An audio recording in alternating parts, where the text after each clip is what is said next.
Welcome all of you to our boot camp, to our holiday boot camp for Pesach, for Passover, which is coming up. I was about to say next month, but no, it's coming up next week. Let's get excited, everybody. We are very much looking forward to celebrating this festival of freedom. But before we can celebrate, we have to spend some time learning about what it is we're celebrating, what it is we mean when we say we are celebrating Pesach, and what this holiday really is all about. I'm Sarah Berman. I'm the Director of Adult Education here at Central Synagogue, and it is just, as I said, a pleasure to be here with you this evening. Our boot camp, this opportunity to do a deep dive into each one of our major holidays. We called it a boot camp because it's an opportunity for us to break down our preconceptions or maybe even our childhood understandings of what our holidays mean, and to rebuild our adult understandings through real and deep engagement and understanding about the meanings and the possibilities of these different celebrations.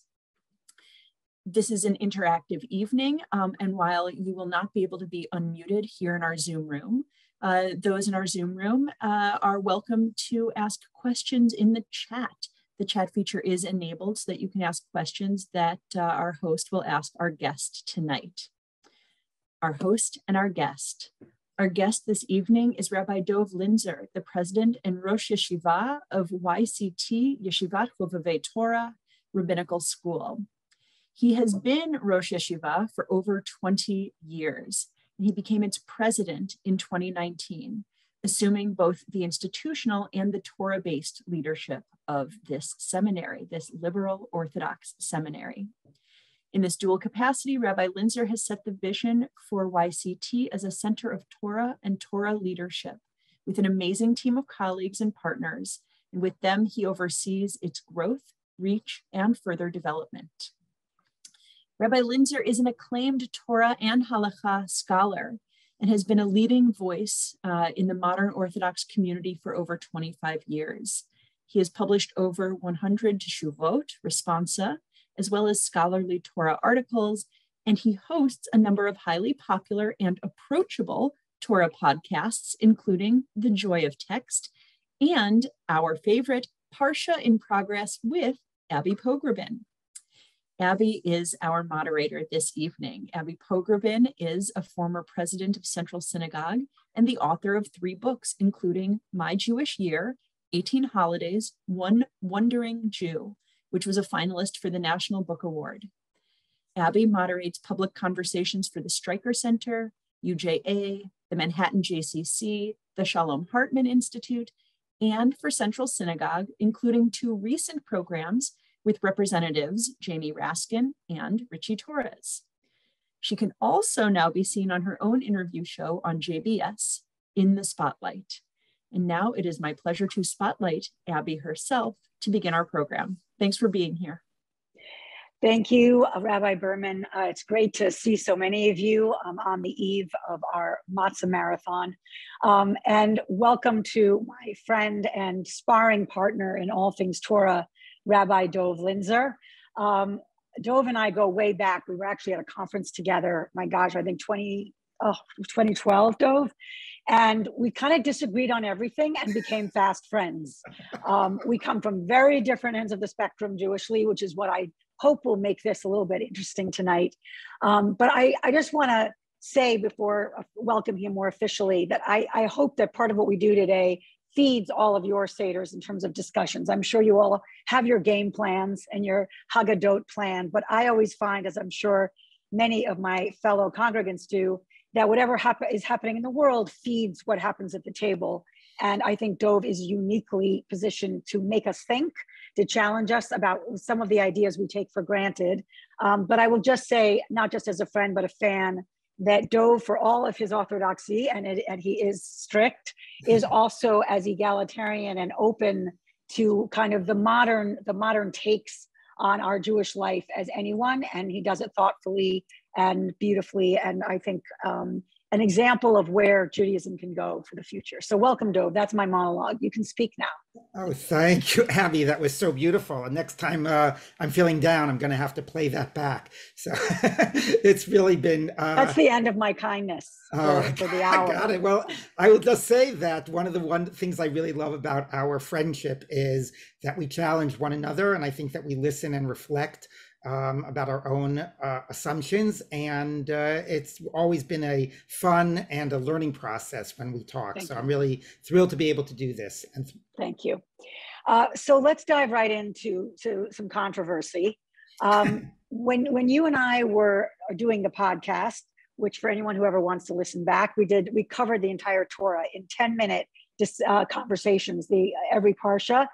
And when we got to the one where we had to deal with the Passover story, Dov and I had a kind of, I was going to say, come to Jesus. That's like the worst possible, phrase for this moment. But it was kind of a eureka for me, where I spoke as if it was a given for Dov, that in my Seders growing up, in my Haggadot that we used, my family and friends, there was always a central idea of welcoming the stranger and essentially being good to the stranger because we were slaves in Egypt. In other words, that because we were slaves, no one else should ever be oppressed the way we were. And that we should be oriented, the Seder should orient us to what we can do for others. Who else is in Mitzrayim? Mitzrayim translated to a narrow place. Who is in their proverbial Egypt today? What should we be paying attention to? Who needs our help?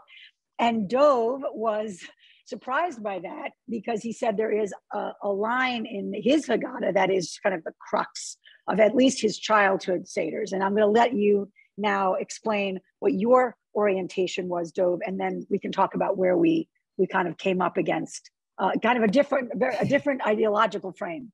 Sure. So there's one line in the Haggadah that says that the promise that God made to us, that the Haggadah references God made a promise to Abraham that while your children will go down to Egypt, I will redeem them, I will take them out. And then the Haggadah says, and this is what has stood for us in every generation, because in every generation they rise up and they try to kill us. And it is only because God is there for us that we survive. So to me, and not just because it's a line in the Haggadah, but I think the implicit message growing up was that this was the story. It was a story of the redemption of the Jewish people, God's intervention in history, because he cares about us and takes us as his nation. And that then plays out through other pharaohs and other times when we're being oppressed.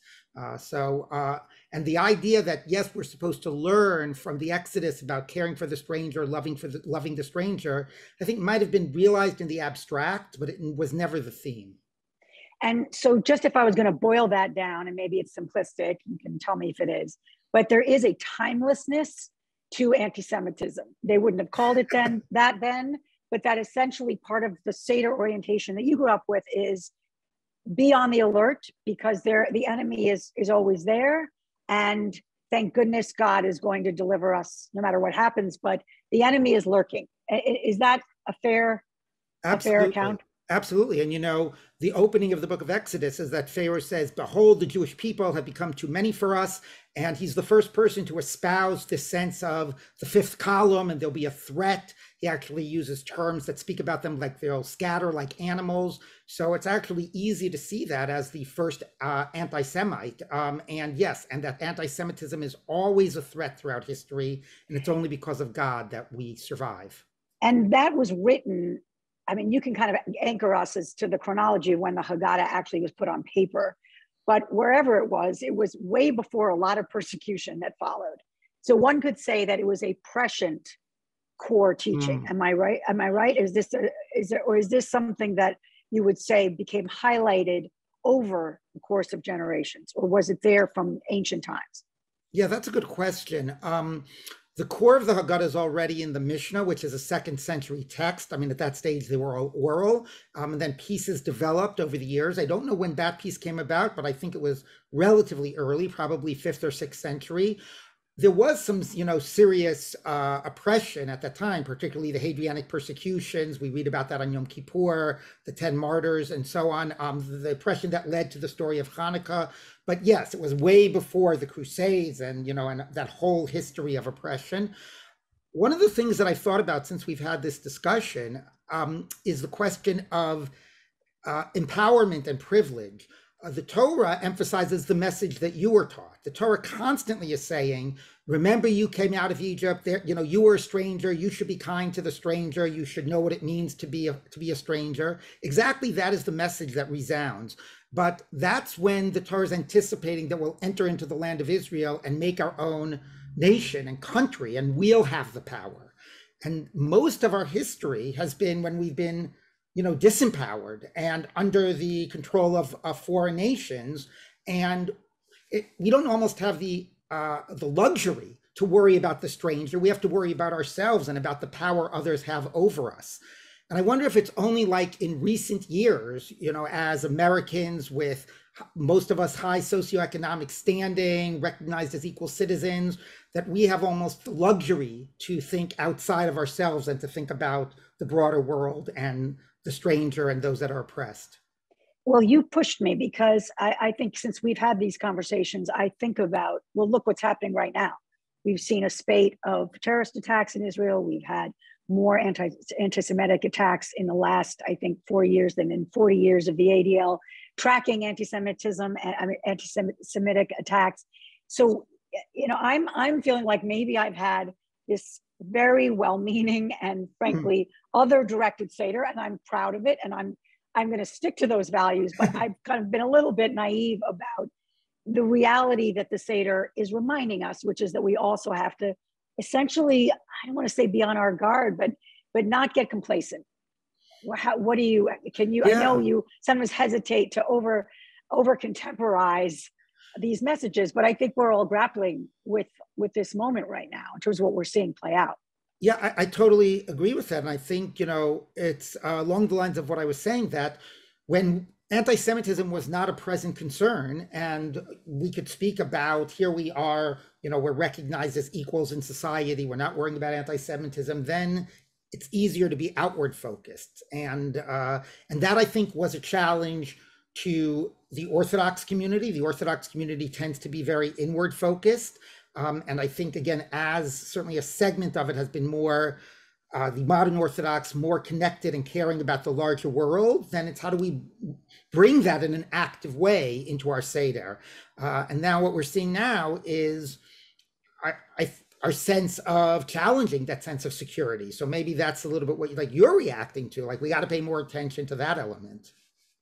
And before we move on just from this, I guess I would push you and ask you, your Seder, is the stranger being discussed? Is that even kind of in the conversation? Or do you feel like that's a conversation when you're discussing Exodus and not the Haggadah, not the Seder story? I mean, obviously the Seder story is the Exodus, but is it not, if I can put you on the spot, what you're discussing with your family? Yes, so it definitely is part of the conversation. I would still say that we are shaped maybe by our cultural, communal experiences and by the sort of more dominant theme of the Haggadah to focus more in a particularistic way. What does it mean in terms of our relationship to God and us as a people and so on? But because of my family's, and I believe others in my community, are more liberal universalist sensibilities that have been, that have grown, we definitely do give time to be reflecting on how does this apply not just to us, but how is this applying more broadly in the world? So, but before we leave the idea that the enemy is at the gate, I want to talk about pour out thy wrath, which skips ahead kind of to the end of the Seder, but it was not in my Haggadot growing up. I would challenge most of the people on this call to, I would say the majority don't recite the pour out thy wrath liturgy. Do you call it liturgy or prayer? I don't know how you would define. Yeah, I guess liturgy. So first tell us it's a biblical verse. I mean, not from the prophets, not from the. And this appears again before the third cup of wine or between the third and the fourth? Tell us what the language basically is saying and why it's so controversial. So this is actually around the Elijah cup, when you pour that special cup for Elijah and you're looking forward towards the future redemption, and you open the door. And so you're opening the door, it's understood like to welcome Elijah, into your home. And then the standard Haggadah says, you recite this verse, and the verse is, pour out thy wrath onto thy enemies who know thee not, or not thy enemies, unto the nations, the non-Jews who do not know you, because they have consumed Jacob and they have destroyed the temple. So there you go. If you're asking me where that theme came from, that they're always out to get us, there it is. That's it, like in neon, basically. Exactly. Not subtle. Exactly. And it's been a very controversial section. Can you say why? And that's throughout history. Some have excised it from, I mean, even in the Orthodox world, it's been a discussion. Yeah. So I don't know throughout history. I mean, I would say throughout recent history, like in the last 100 years or so, again, as we've become more citizens of the world and don't feel that everybody is our enemy and don't feel comfortable with that, harsh, vengeful language. So some people have taken it out. I apologize. There's I think an ambulance in the background. Can't do anything about that. Some people, even I would say mostly in the Orthodox community, we're very conservative about keeping everything the way it's written. But some people feel, look, you don't have to say everything. Let's just skip that one sentence. Some have changed it one word. You might like this. This is instead of saying pour out thy wrath, they say pour out thy love onto the non-Jews who know. That's a big difference. Not. Just one little word. That's kind of a major change. Yeah, exactly. That sounds a lot more appropriate for my Seders. A little more crunch, love instead of wrath. But what about the appropriateness of revenge as a to have a place in the Seder? That feels uncomfortable to me. Is it comfortable for you? Yeah. So the first thing I do with challenging, part of the liturgy like this, and this isn't the only one, is ask, what is this telling me about our history? What is this expressing, even if I can't fully identify with it? And it really tells me, what does it mean for 2,000 years to be completely at the mercy of non-Jews who often did actually do tremendous, horrific things to the Jews? I mean, just think about 70 years ago, but obviously throughout our history. And you're not in a position to do anything about it. You can't even take them to justice, right? You're completely lack any power. So the only place you can turn is you can turn to God. God, they should get their punishment. How could they do this horrific stuff and escape it? You, God, should punish them for everything that they've done. So I think that's what it's expressing, and it makes us realize how different their experience was and how, powerless they must have felt, that this is what needs to be expressed. And I should just as basically to highlight what you just said, it's not that there's a call for us to exact our own revenge. It's asking God to basically avenge our suffering, or make sure that our enemies suffer. It's not for us to take justice into our own hands. Correct? That's exactly correct. And because in the Torah already, there a core mitzvah is you shall not take revenge. And so nobody is suggesting that we should go out and act, in this way. And again, they didn't even have the ability, even had they wanted to. But I think as distinct from Christianity, the sense of turn the other cheek, transcend your feelings. Judaism is always, my understanding, always validates the human experience. So we should not, there is this anger, this sorrow, this natural desire for revenge. And rather than being told to just push it away and pretend it doesn't exist, we're given the, the venting and the allowed to sort of call out to God. But it could make people very uncomfortable because it's very violent. And for some people, calling out for God is not a big step from there to actually doing something about it. So let's talk. And folks, we're going to please put your questions in the chat, because I'm going to be getting them through Rabbi Berman's magic right to my computer. I want to focus on God in the Haggadah, because I think many people, or I'll speak for myself, haven't paid attention to the fact that Moses, I think, is mentioned only once.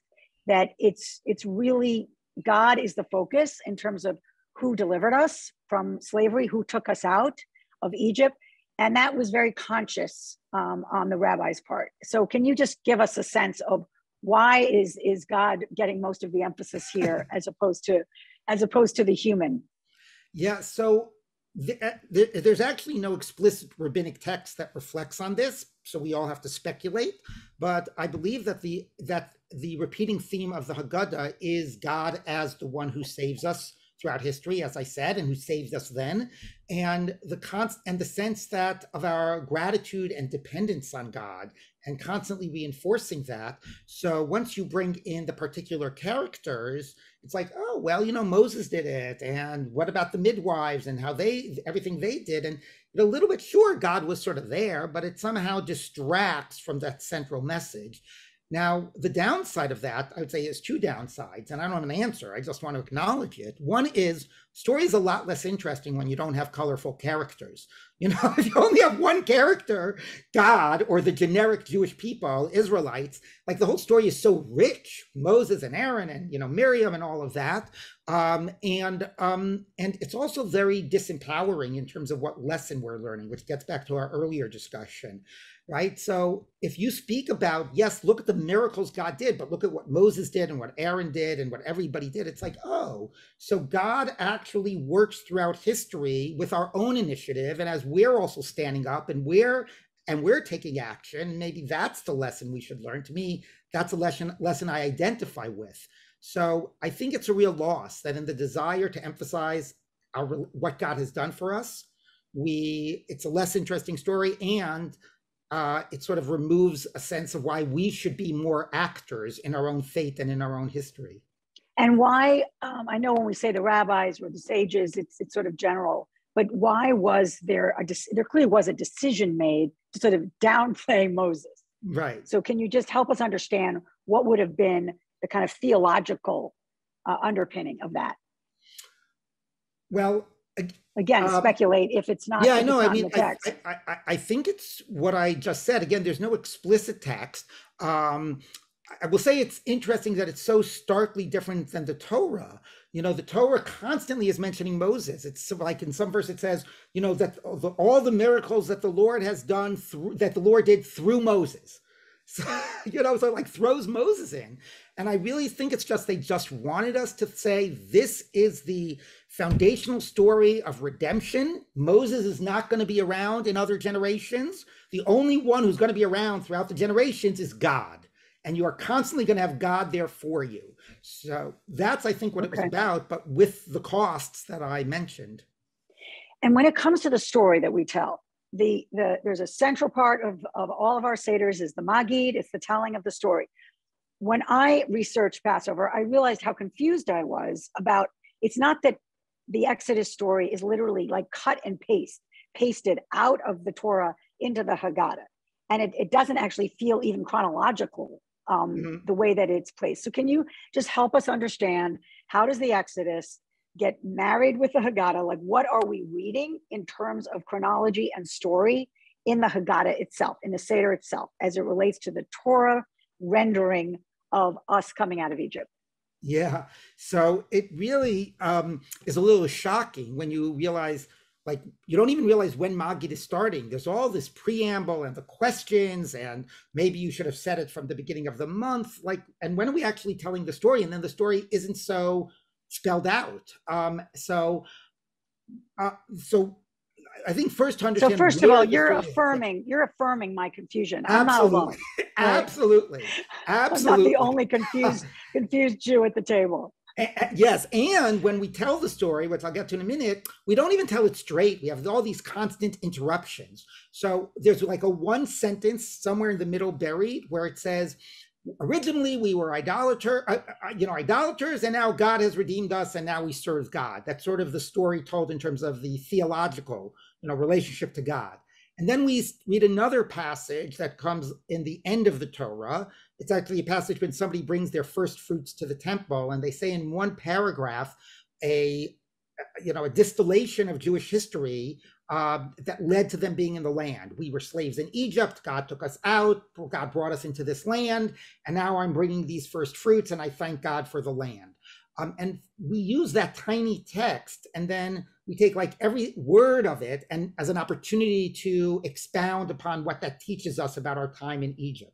So it is quite bizarre that it's so hard to find, it's buried, and why is that, I think, is the question. So I have some thoughts. Okay. Okay. Are they understandable, accessible thoughts? I don't know. How have we been doing so far? We're so good. I'll stop you if we get lost. All right. Well, I think that first of all, if you want to get the characters out, you can't read the verses, because the verses of the original story has all the characters in it.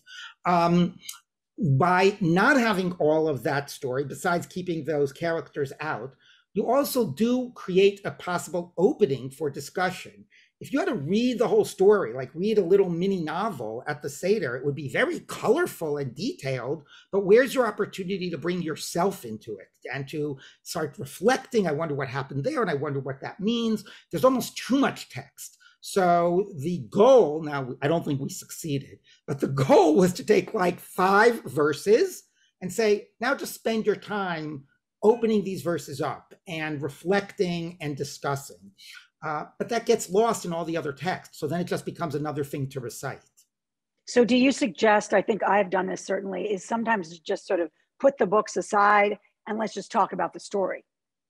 Yeah, I absolutely. And I think that is, I think, sometimes the biggest problem is that we just feel that there's this mitzvah to recite and read every word, and we lose sense of what the goal is. And I'll just say personally, while I agree with you 100%, just like deep in my kishkas, as we say, it's so hard for me to say I'm not going to read every word.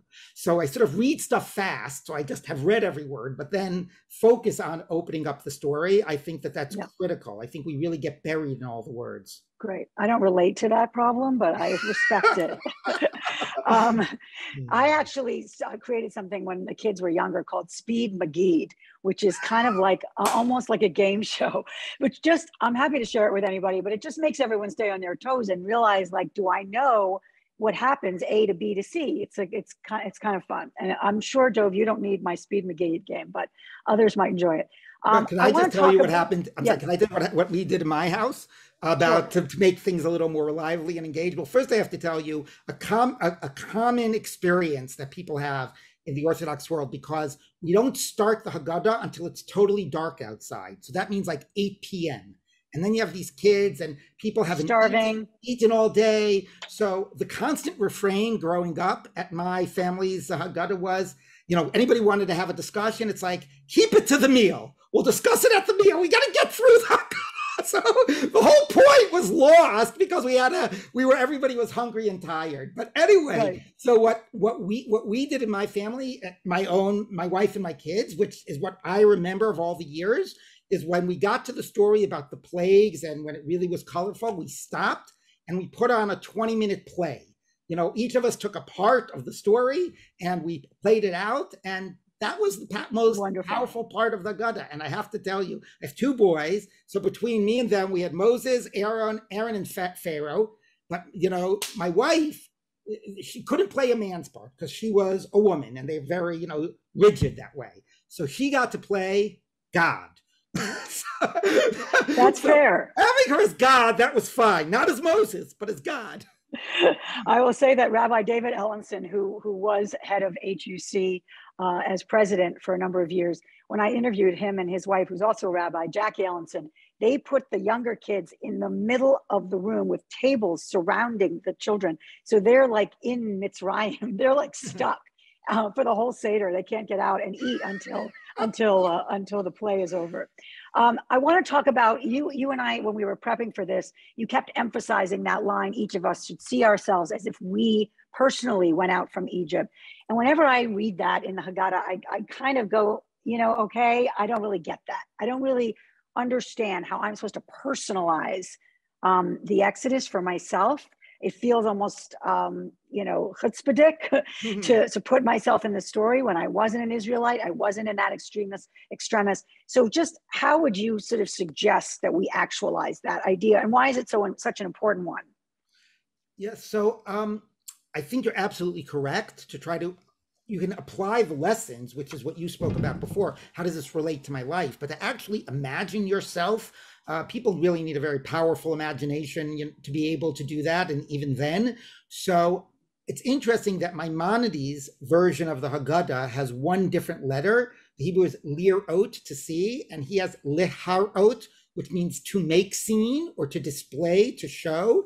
And for him and many communities that follow him, the emphasis on you demonstrate, you act it in a way. For example, in Sephardi communities, they will often start the Haggadah by taking a matzah on their shoulder and like walking out as though they're leaving with their bread on their back. And that it's more, it's easier to demand that somebody act and demonstrate than that they actually imagine. But I think the goal is the same. And I think that this is a core lesson of Judaism, that so many, the purpose of mitzvot is not just to express our belief, but to inculcate our beliefs, that we get shaped by our actions, we get shaped by rituals. Somebody says, I don't believe in God, how am I supposed to pray? Well, try praying anyway, and maybe that does something to cultivate a relationship with God. So I think that if you might not be able to imagine, but you might be able to act it out. And that can connect you in a more emotional and visceral way than just talking about it. It's like that line at Sinai, we will do and we will hear. It's like you're saying, light the candles, and then maybe you'll feel some spirituality on Shabbat. Exactly. Do the action first. One of the things we do, speaking of actions, is we put drops of wine on our plate. And those of us, I think, in the more liberal seders, I'll speak for myself. I was shocked to hear your explanation for those drops, because I was told that those are our tears for the Egyptians that had to die for our freedom, that essentially there is an ambivalence in our redemption because people had to suffer in the process. And you said that actually is not at all how it was originally conceived. So, right, historically, so dispel the myths for us. So historically, we'll get to, but I also want to say that the way you have framed it, that is constant throughout, the Orthodox community as well. Everybody gives it that interpretation, as far as I know. But historically, we have early sources, like I think 12th century, when this practice started, and it was said, now we're reading about the plagues, and we take a little drop out to say that all of these plagues that the Egyptians suffered, they're like a drop in the ocean to what all of you evil non-Jews, are going to get at the end of time. So again, this like very harsh, that is so harsh and so not part of our reality, and as opposed to like the Shvo Chamascha, which there are literal words, here it's like a ritual. So that's pour out thy wrath. Right. The pour out thy wrath. Here it's just a ritual. So I think everybody has reinterpreted it. But again, it shows how throughout history, what it meant to be an oppressed people and what feelings they brought to this story. I think we keep getting pulled between compassion and kind of like you're batting down the hatches. I want to get to some of the questions. Before you get back, can I tell you a story about, again, my family? So my two sons are very, have a very strong moral compass. And they have always bothered them, whether on the Pesach Seder or when we read it in the Torah during the year, the plague of the firstborn. Because there is no way to justify this. Those babies did absolutely nothing. So it is always a major debate in my house. The Egyptian babies. I want to make it clear, it's the Egyptian babies, yeah. Thank you. So not a debate, it's always a discussion, because I don't have any good answers, because I don't believe in pat answers. So when we recite the 10 plagues at the Seder night, they refuse to say, the plague of the firstborn. And we're not allowed to say it either. So just to let you know that even in our household, we have edited out pieces of the Haggadah. I think that's a great story, but it also gets to the point of we can't, though, elide the facts, like the truth is there. I mean, we can't change the story, but we can say that we can argue about whether we're comfortable with it. Am I right? I mean, I admire what your kids are doing, but I think this is part of what we're struggling with, and maybe why I'm sort of wishing we hadn't cut out the pour out thy wrath prayer. It's like force us to have a conversation about it. you know, instead of skipping it. Let's go to Elijah before we go to the 4 children, which I find particularly confusing, are those 4 kids. But Elijah is to me one of the most beautiful moments, and one of the teachings that has moved me the most is the idea that, you know, Elijah is the harbinger of the Messiah, which basically, if Elijah comes, we're getting a better day. And that there's something, I think, that's very stirring about the idea that humans, and in my case, the kids, have to open the door for the prophet, that they have to essentially, metaphorically, participate in bringing a better day. Is that teaching, again, sort of my Seder versus yours? Does that resonate for you? Yeah, I feel it sort of like this is playing itself out in so many different ways, these differences, because I see absolutely nothing wrong with that. I mean, I love that message. It was never one that I heard. You know, I think I heard it first from you. And it's actually interesting because here, it's not this question of the stranger versus us. Even if you think about us and our own redemption, the idea that we should play a role, the importance of human agency, helping bring about the Messianic period, not just waiting for it to come from heaven. But I think, again, that a lot of the Seder is geared towards our helplessness and God saving us, and not human agency. But I would love to bring human agency back in. So I'm going to now adopt your interpretation. Okay, that's fair. Someone is asking about the 4 children. It's a section that many of us struggle with. What's your kind of like on one foot? Help us with the 4 children, what they're doing there. Well, could you tell me what struggle you're referring to? Well, I don't know what this person is struggling with. I'll tell you what I struggle with, which might be similar, is that, first of all, it doesn't seem to connect to the Exodus story. And so it doesn't feel like it's part of the narrative. It feels like they're devices. And I've heard personally that the 4 children are all of us, that they are parts of all of us. But it's a little bit confusing. Wicked is odd. And simple versus doesn't know enough to ask, that seems almost like that could be a similar description. So like, how do you see or approach the 4 children? Or if you had to explain it to a 12-year-old, what would you say they're doing there? Right. So the rabbis developed that because there are 4 places in the Torah that says when your son or your child asks you, why are you doing this? You shall tell him, because God took us out of Egypt, and it says it in different ways. So they learned 2 things from there. One thing they learned is that the idea of telling the story on the Seder night is not just frontal. It's supposed to be interactive. It's supposed to be something that's prompted by a question and curiosity. We all know when somebody's curious about something, they're much more engaged. So some of the things that we do are actually meant just to pique curiosity. So all the questions are, wait, why did we lean, and why did we do that, and why did we do that? And it's so sometimes, you know, some people joke the answer is so that you would ask that question. You know, but that sense of question and curiosity and engagement, and there's a lot of important pedagogical lessons. The whole use of the physical and the rituals and all of that is a way of internalizing a message. So one of the things that they did by looking at the way the Torah speaks about when your child asks you is saying, wait, this question is formulated a little bit differently here than it is over there. You know, there it says, why did God take you out of Egypt as opposed to take us out of Egypt? Well, where's that person coming from that he's sort of saying that it's you guys and not me? So it's a real lesson in listening closely, listening to what's really being asked, and sometimes being asked below the surface, and what's the question you really have to answer. So I think that's hugely powerful and, you know, necessary messages for all of us. It doesn't solve all the problems. Like, we don't want to go calling people wicked. You know, in some Haggadahs, they translate it not as wicked, but as, I don't know, challenging, skeptical. But it is a little bit, if it winds up putting people in boxes, it's doing the opposite of what it's supposed to do. I think it's supposed to tell you, like, listen closely and listen to what the answer that this person really needs is. And the last thing I guess I'll say is, I think it was the Lubavitcher Rabbi who said, the problem is not the wicked child. The problem is the 5th child, the one who's not at the Seder. You know, and the worst is not that you're angry and challenging and, you know, even defiant. The worst is that you are just, you know, completely checked out. And I think that's something we really have to take to heart. Yeah. There's a question, what is the meaning of next year in Jerusalem?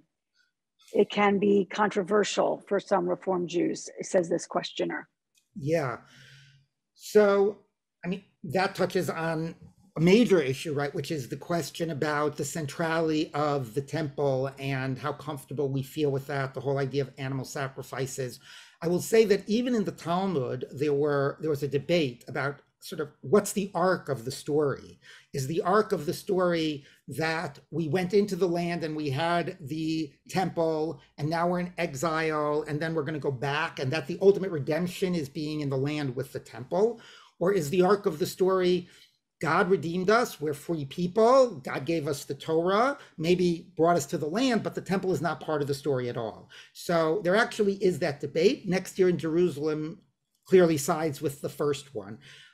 So the way I focus on that, and also let's say on Tisha B'Av, which is about the destruction of the temple, is not to ask the question about animal sacrifices, but the importance of Jewish self-rule in the land of Israel and a rebuilt Israel as a Jewish national homeland. And that so much of the exile of wanting Jerusalem doesn't say temple, right? Let's get back to people in their land. The one thing that bothers me is I feel like nowadays, it's like next year in Jerusalem, if you want to be in Jerusalem, get on a plane and go to Jerusalem. So to me, it's like, it's just hypocritical. If that really means so much to you, we have a state now. It's not hard to go there. So it becomes very, just very empty type of a statement. And what about let all who are hungry come and eat? This idea of inviting someone to the table who might be hungry. And I don't know how many people actually do that. I mean, they might invite someone that isn't part of their family, but to take someone who's actually starving or hungry either off the street or someone, they don't know. I don't think people are generally doing that. How do you, when you recite that line, like how is that functioning for you? So this reminds me, as I said, some of these, I ask myself, what does this connect me to in terms of Jewish tradition and the Jewish past and where this came out from? And I think when you hear stories about the Jewish communities in Europe and the small shtetl communities and so on, the idea that strangers, poor people would pass through and that they would be taken care of by the community. They had a soup kitchen, they made sure they had a home to go to. And the fact is, I think that it was very sincere. If there's somebody in our small little Jewish shtetl that doesn't have a place to go, we want to take that person in, all the time, and on Passover in particular. It's harder for us to, we don't have that reality because who is the stranger? And we don't want to ask random people. Random people could be dangerous. So, but I think that to me, whenever I read it, it actually makes me sad. It makes me sad that we don't have the same opportunity to actualize this aspect of Hachnasat Orchim, welcoming the guests, and have part of the sort of fabric of our neighborhood, of our community, and asking myself how maybe can we find ways to do it better. Can you discuss? Someone is asking redemption versus freedom. Great question. Yeah. I would say, first of all, the issue of freedom, I'm trying to remember, I think it was Isaiah Berlin who spoke about two types of freedom. There's freedom from and there's freedom to. Freedom from means that you don't have restraints. You're free from, from people limiting you or from society limiting you. Freedom to, I'm free now to pursue my dream. I'm free to become anything I want to become. And that's more purpose-oriented. It's not just lack of restraints. So I think the first part about redemption is that it's freedom to. There's a purpose to why you're being freed. And it means that to be redeemed means that there's some sense of being where you are meant to be. The other aspect of redemption, at least to me, certainly suggests the idea of God as the one who is redeeming. It's speaking about it. I'm sure it could be used in a secular way, but to me, there's very much the sense of God raising us above the mundane world, and that's an aspect of redemption. Question, why did our people need to eviscerate the Egyptians in order to gain our own freedom? Why does our story insist on their death and suffering? Okay, back to that, and the 10 plague, and the smiting of the firstborn. You have to explain why you're laughing. I have a sense of it because it's like that's I'm laughing. that's Not, like I'm it's laughing hard. Because, yeah, I'm laughing not because it's a bad question, because it's such a good question. Because that's like what my son's in the plague of the firstborn. You know, they're not easy answers to this. There's two ways the Torah frames what the plagues are. One is that it calls them plagues, smitings, to smite, and one is that it calls them signs and wonders. And those speak to two different points of what they were about. One is the sense of punishment. You enslaved, the Jews, and not only enslaved, actually with Israelites, not Jews, not only enslaved, murdered the babies and so on. And it wasn't just Pharaoh, the society participated. So obviously you deserve to be punished. And the other of signs and wonders was that we as a people had to learn that God exists, that God is present in our life, that God is a God of history.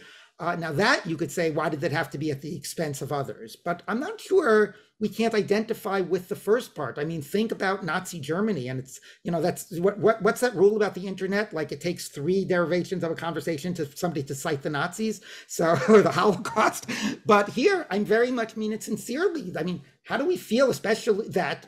Do we feel, well, like, we should just be nice to all the ex-Nazis? Why do we want to execute them? I mean, Israel does not have the death penalty, but when it had the trial for Eichmann, it actually made an exception to have the death penalty. So I certainly had no problem with that. So I guess I would ask you, or ask the questioner, for people that have actually, not just the leader, but as a society, been part of a type of an attempted genocide on enslavement, is it really not legitimate to feel that they should be punished, even harshly? Ukraine. What do you think, Abby? I know it wasn't your question. I'm bowing Can I out ask of that. you? No, but it's hard. It's very hard. But I definitely, I don't have a lot of sympathy for those who tried to wipe us out. So that's not where I struggle so much. I struggle with the overcorrection, which we talked about in another holiday with Purim. And I find that we should do what we should to protect ourselves, but we don't need to take the extra mile. Right. So that's where I kind of come out. I want to just go to Ukraine, because when you and I again were preparing, I said it like it was a given that I thought people were going to talk about Ukraine at their Seder tables, and it gave you pause because, and I'll let you speak for why, but for me, I kind of did sort of put an overlay of there is a people that is suffering right now that is in need essentially of deliverance of a kind. And again, to the task that we have to be sitting at our tables, with the bounty of food when people are, starving in Mariupol and cut off from all aid and basic needs. And obviously people are getting killed in the street. It's just hard to sort of stand by and have this celebration and not think about who is suffering right now. So to me, that's sort of an obvious go-to. And in many of the emails that I'm getting suggesting sort of Seder inserts, Ukraine is mentioned. So I guess I want you to react to that, and please be candid. I don't want just because you think that I feel one way about it. So I'll start by saying that I of course agree that Ukraine and the suffering there is central to all of our thoughts. Just in the yeshiva, we regularly make prayers. We're actually having a contingent of our rabbis and students go the week before Pesach, like next week, to the Ukraine to bring Passover, products and just in general to be there. So clearly it's a very central to our thoughts. When you said, well, isn't there an obvious message about about Pesach here? I might be too much of a literalist. So if I want to think about where do I see the story playing out, I can see it in terms of anti-Semitism. That's what we discussed. They stand up against us to wipe us out. And that has been obviously on the rise. And you've spoken about this and something we've all become much more sensitized to. Or if I wanted to apply it outward, I would say if you have, I would be thinking more about the genocide and Myanmar and those types of realities. To me, that maps more directly on people in a country where others are trying to subjugate or destroy them, as opposed to just a case of a war. So yes, there's suffering and there's bad players and there's innocent people, But again, I might just be too much of a literalist to not sort of see how that connects. Okay. But are you going to bring it in? I mean, can you tell us how you think you'll bring it in, if at all? Yeah, so I think you have sensitized me, that the more that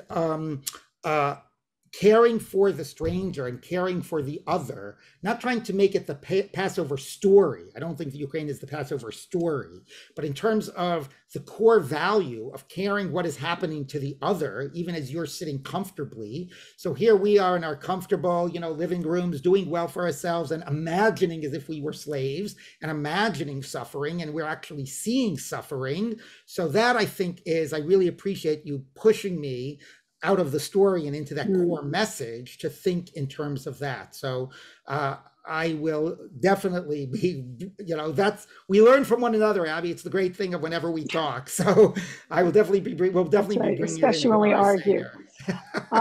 So in our last final minutes, I want to make sure I get to all these questions. Someone is asking, do you think the Seder is missing anything? Do you wish the Haggadah included any additional text or story or ritual that would make it come to life in our time? Wow. Well, I will tell you that when you say, should we have more? I actually would say that we should have less. I'm thinking about David Ingber, who I know is a friend of yours and mine, and colleague. He did one of the boot camps for. Oh, did he? Us. He actually was here at our rabbinical school for 2 years before he went on elsewhere. He's amazing, and he once said, we had the prayer book and it didn't have a lot of prayers in it. And then people were feeling they didn't have enough in terms of the meaning and the intent and the connection. So what did they do? They added more prayers and more prayers and more prayers, and it just made it worse. So I actually think that which we talked about before, there are just way too many words. I would like to take 50% that's not essential out and open up the space for conversation, maybe having good prompting questions, text to reflect on, but reflect on with some prompting and framing questions. It's like when you go to a conference, having the spaces between the sessions are at least as important as the sessions themselves. And that's what I think is missing here. Haggadah. Go. Sounds like Haggadah. How is that song connected? Do you like it? Do you sing every verse? But help us with Haggadah. How is it not just a random? Yeah. So I'll give you the traditional explanation. I don't know the history of how it got inserted. I do like it a little bit because we do sound effects. So when we do the goat, we bleat, and then when we do the fire, we do a fire sound. So it gives a little energy at the end of the Seder. Usually though, I'm too tired, I just skip it. So I do skip the stuff at the end, I should tell you. Look, the general explanation. Even I. The general explanation is I think again that there's a sheep, sheep is often seen as a metaphor for the Jewish people, a lamb.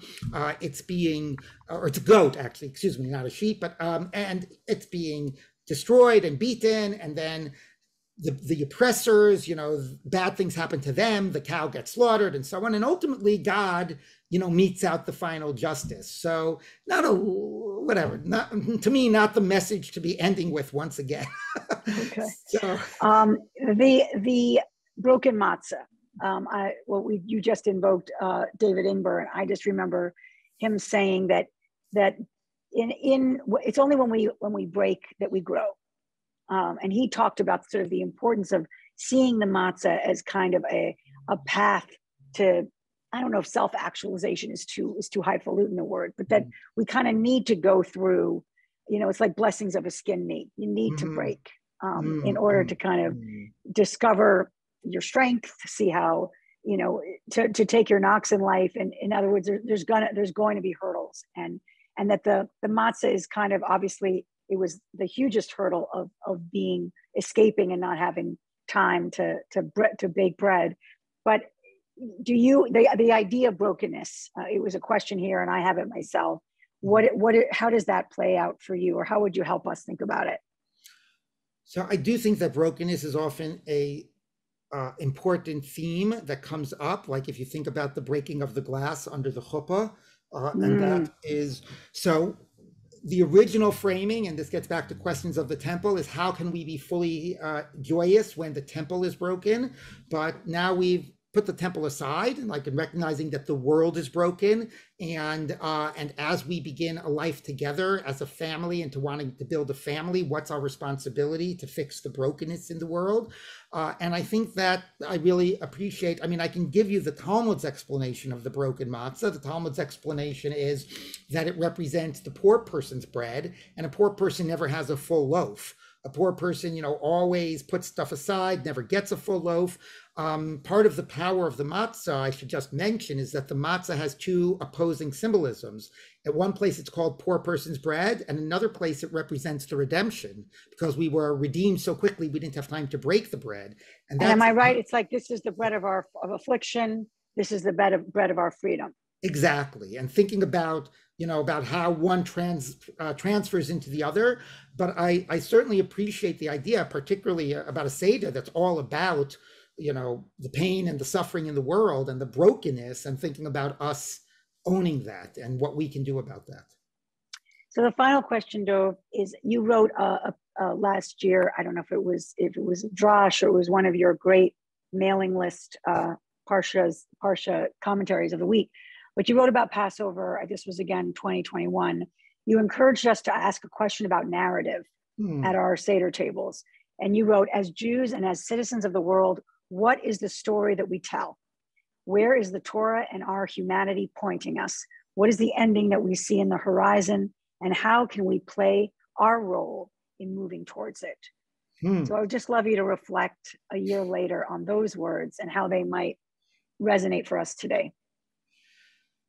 So I appreciate you reading the words back to me, because I think that they're a really good challenge. Now I have to hold the mirror up to myself and make sure that I'm doing that.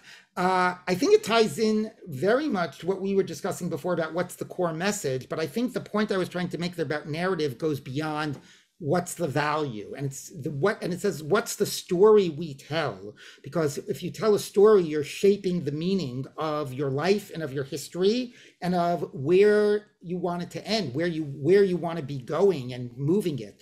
So is the story that we're telling one of of like we were slaves and now we're free, and that's basically the end? We're free people, we can do what we want, and we have to be citizens of the world, and that's sort of one story. I would like to think that at least the people that, in my community, my concern is that people tell the story that ends at Mount Sinai. We were redeemed. We were no longer enslaved. We're free to serve God. We got the Torah at Mount Sinai. Now we can live a life of Torah and mitzvos. And my response is no, it doesn't end at Mount Sinai. Mount Sinai is a stop, is like a stop along the way, and it ends in going into the land. It ends into building a society, trying to see, what is that ultimate promised land that we are going to use to bring our relationship with God and our relationship with Torah and to Judaism and the better world that we're trying to realize. Rabbi Dov Linzer, thank you. You have given us so much to think about as we are hungry heading towards the gefilte fish. But really, I appreciate this time and being with the Central community and those beyond it. Thank you to Rabbi Sarah Berman for being a wonderful taskmaster and organizing this wonderful series. And to all of you, we have one more. We're going to Sinai for Shavuot. With the three co-hosts of Tablet Magazine's Unorthodox, which is a top podcast. Each of the three are wonderful and will be in person. And we will send you the date for that. But I want to thank the whole Central Adult Education team and all of you for being part of this. It means a lot to me that you sign in and prioritize this and make the time. Have a wonderful, rich, and a Seder full of argument and debate. That's at least my vote, and plenty of chocolate matzah at the end. Is that Orthodox chocolate matzah? Can you have that Yes. at your table? All right. Goodbye, everybody. Bye. Been wonderful.